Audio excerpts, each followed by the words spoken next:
Brought to you by Agilus Diagnostics.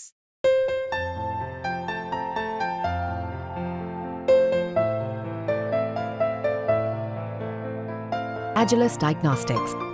हमें news report से पता चला है कि आम आदमी पार्टी ने एक प्रोग्राम लॉन्च किया है जिसके तहत वो हर घर तक जाने की और पहुंचने की कोशिश करेंगे।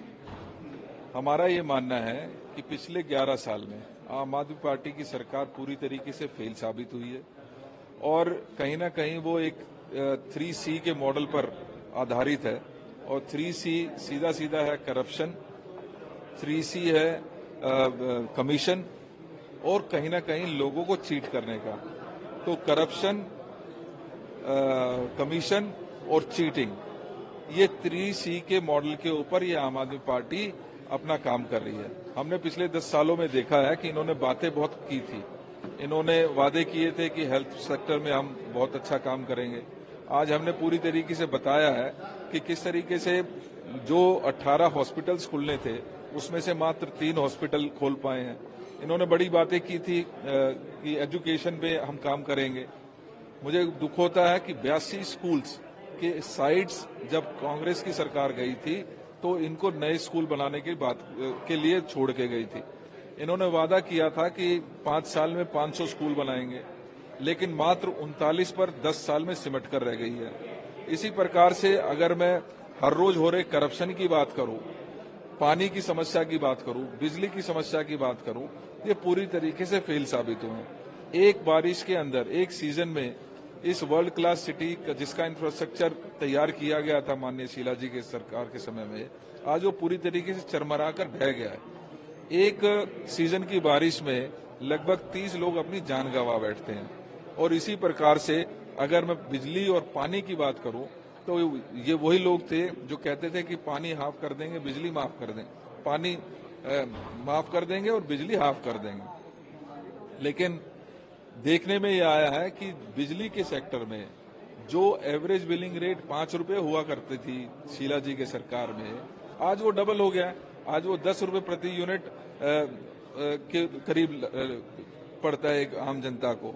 इसी प्रकार से फ्री की बात इन्होंने की, 11,000 कुछ करोड़ रुपए जरूर इन्होंने सब्सिडी में दिए, लेकिन उसकी एवज में डिफरेंट चार्जेस और पीपीएसी के रूप में लागू करके ऑलमोस्ट 37,000 करोड़ रुपया इन्होंने दिल्ली की जनता से लूटने का काम किया। आज पानी की बात करें, जो कहते थे पानी फ्री देंगे, मुझे दुख होता है कि इन्होंने उसमें भी भ्रष्टाचार किया। इन्होंने पानी की लाइनें बिछाने का काम तो किया, इन्होंने सीवेज की लाइन बिछाने का काम तो किया, लेकिन उनकी सीवेज ट्रीटमेंट प्लांट के बारे में नहीं सोचा। पानी कहां से आएगा, पानी की व्यवस्था कैसे होगी, उसके बारे में नहीं सोचा। नतीजा ये है कि आज जब लोग अपना टूटी खोलते हैं तो उसमें से घंटा, जो 1 घंटा 1.5 घंटा पानी मिलता है, उसमें गंदा पानी आता है। लोगों को मजबूर होकर पानी खरीद कर पीना पड़ रहा है, जिसकी वजह से टैंकर माफिया बढ़ा है।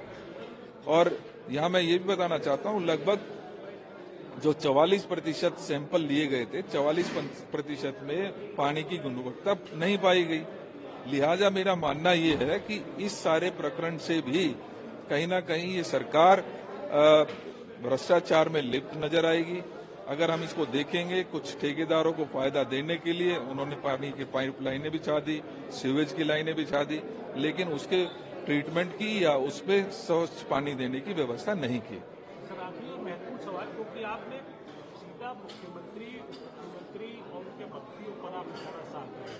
इस पार्टी सरकार में बचाने में उनकी रिहाई पे लग रही, मुख्यमंत्री पे तो आप बड़ा आरोप लगा रहे, वो क्या है? वो माना जाए कि चुनाव की आप लोगों ने तैयारी के लिए लाइन, जैसे मैंने कहा कि ये सरकार 3Cs पे चल रही है, जिसमें करप्शन, जिसमें कमीशन और जिसमें लोगों को चीट किया गया, उसके ऊपर काम कर रही है। आपने देखा होगा कि पीछे नई एक्साइज पॉलिसी के रूप में लाकर इन्होंने हर मोहल्ले में शराब की दुकान खोलने की कोशिश की और उसका खुलासा हुआ कि किकबैक्स लिए गए, कमीशन लिया गया और कहीं ना कहीं उसी कारण से जब कांग्रेस की नजरों में वो आया तो हमने उसकी शिकायत की और उसका नतीजा है कि आज मुख्यमंत्री, उप मुख्यमंत्री, मंत्रीगण और अन्य जो एमएलए हैं वो जेल में हैं।